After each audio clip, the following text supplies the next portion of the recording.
हाँ जी, point number 107 है 30-year-old man had RTA and sustained fracture of femur 2 days later he developed sudden breathlessness most probable cause can be. अब देखिए fracture की history है तो इसमें क्या होगा, फैट एम्बोलिज्म होगा। अब डिफरेंट एम्बोलिज्म के जो टाइप्स है वो कर लेते हैं कि पल्मोनरी एम्बोलिज्म, पल्मोनरी एम्बोलिज्म कब होगा, आर्टीरियल एम्बोलाई कब होगा, फैट कब होगा, एयर कब होगा, एमनियोटिक कब होगा।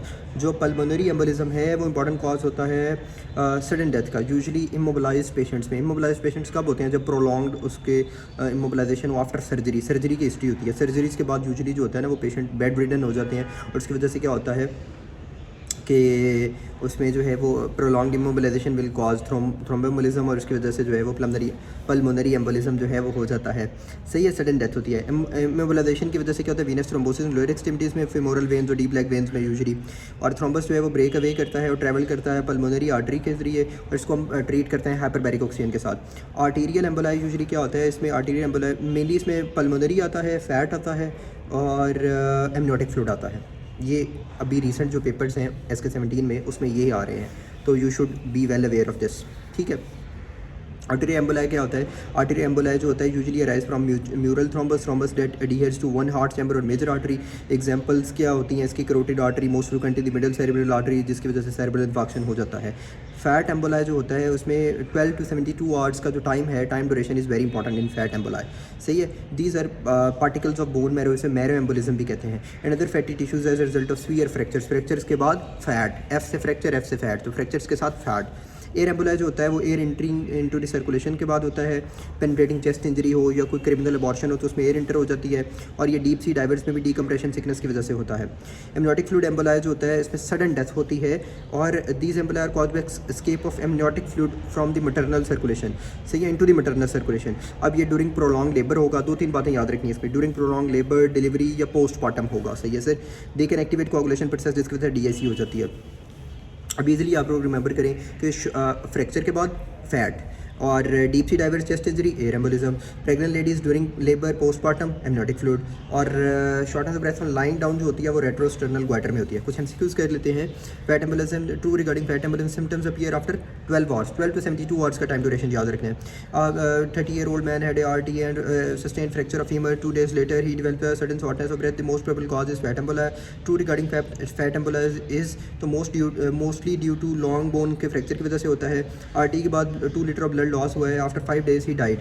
सही है sir. And CT scan shows multiple areas of infection, multiple infection के जो है ना वो एरियाज नजर आ रहे हैं। What is the cause of his death, तो ये फैट एम्बोलाई होगा।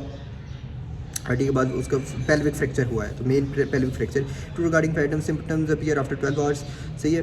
और लेकिन अगर सडनली जो है, अगर वो कोई फ्रैक्चर है हुआ है और सडनली डेथ हो गई या प्रेग्नेंट वुमन है on the way to the hospital, तो फ्रैक्चर तो है लेकिन वो सडन डेथ हुई है, उसमें टाइम ड्यूरेशन नहीं है, तो that is amniotic fluid embolism sir.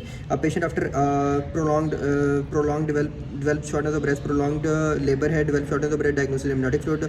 25 hours prolong labour present with dyspnoea टिकटिंग but cause of death is amniotic fluid. आप लोगों को बस समझ आ गया तो this is quite easy to see things ना। एक और बात याद रखें कि जो एस्ट्रोजन थेरेपी होती है वो थ्रोम्बोएम्बोलिज्म कॉज करती है और उसकी कॉमन साइड जो होती है थ्रोम्बोएम्बोलिज्म की वो पोप्लेटियल वेन होती है। सही हो गया।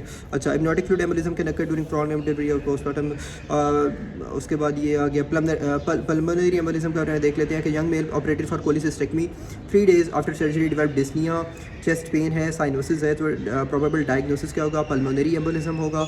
उसके बाद female taking OCP are most likely to develop which of the following due to OCP use, तो पल्मोनरी एम्बोलिज्म जो है वो OCP की वजह से होगा। और 35-year-old man otherwise healthy present with sudden painless loss of vision due to occlusion of central retinal artery, तो मोस्ट लाइकली कॉज है सेंट्रल रेटिनल आर्टरी का जो है वो क्लूजन हुआ है तो उसका एम्बोलस कॉज होगा। Sudden painless loss of vision हुआ है। सही है। उसके बाद shopkeeper suddenly collapse with thin and thready pulse on examination, BP was 80/40, ये आजकल आ रहा है। कोल्ड काम स्किन है, gives history of sudden crushing chest pain before collapse, तो इसमें यूजुअली MI के बारे में लोग सोच रहे होते हैं लेकिन this is massive pulmonary embolism है। सही, the worst complication of venous thrombosis pulmonary embolism. सही, आगे सारे पल्मोनरी एम्बोलिज्म के ही हैं, मैं थोड़े थोड़े जो इंपॉर्टेंट पॉइंट्स हैं उनको हिंट कर देता हूँ। Which of the following will be seen in pulmonary artery embolism to increase ventilation over perfusion, V/Q। सही हो गया। Deep vein thrombosis first gets lodged in embolism, तो डीप वेन थ्रोम्बोसिस जो होता है वो पल्मोनरी आर्टरी में फर्स्ट लॉज होता है, लॉज एल से लंग्स, तो लंग्स में किस जगह पल्मोनरी आर्टरी और उसकी ब्रांचेस में। मोस्ट कॉमन कॉम्प्लिकेशन है डीवीटी एम्बोलाई होता है। Most fatal type of pulmonary embolism that cause extensive pulmonary necrosis, shock and then death, thromboembolism. सही है। उसके बाद नीचे जो है वो triangular shape haemorrhage was seen in lungs which of the following condition is, तो थ्रोम्बोएम्बोलिज्म होगा, develop shortness of breath. Volume of air needed to cause air embolism, तो वो होता है 100 cc वॉल्यूम चाहिए होता है। और 20-year-old male with dyspnoea on lying down and normal structure like because this dyspnoea is retrosternal goitre. Most common feature of pulmonary embolism is clinically वो silent होता है, clinically silent, that is why it is so dangerous. और capnometer use to measure partial pressure of carbon dioxide, but else can be it में use for, तो useful in air embolism sir. 108 point है, 30 weeks pregnant lady encountered A fracture of RTA after 5 days, most likely cause of a death is fat embolism sir होगा, fat embolism. सही है। As discuss अब 2 scenarios होते हैं ना, time duration, time frame आप लोग याद रख रहे हैं। कुछ एमसीक्यूज में पढ़ देता हूँ फैट के बारे में। और इसमें pregnant lady in 3rd trimester was severely injured in RTA, left side of femoral head fracture and dies on her way to ER।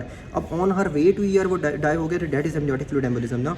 और प्रेग्नेंट लेडी ऑब्स्ट्रक्टिव लेबर है taken to hospital for C-section but dies on the way, तो ये amniotic fluid होगा। अगर time duration ज़्यादा होता, if death due to shortage of breath pregnant lady without mentioning the time, आप sudden death वो कह दे, मेंशन ना करे टाइम, और प्रोलॉन्ग लेबर ऑब्स्ट्रक्टिव लेबर दे दे और कहे कि फ्रैक्चर है, प्रेगनेंसी हाइपरकोगुलर स्टेबल स्टेट होती है, वो डीवीटी कॉज करेगी, उसकी वजह से पल्मोनरी एम्बोलिज्म होगा सर। सही है। एक और बड़ी इंपॉर्टेंट बात है कि 45-year-old male present to ER with fracture of pelvic bone, RTA shocks, most likely cause of this shock is तो एक्सेसिव ब्लड लॉस।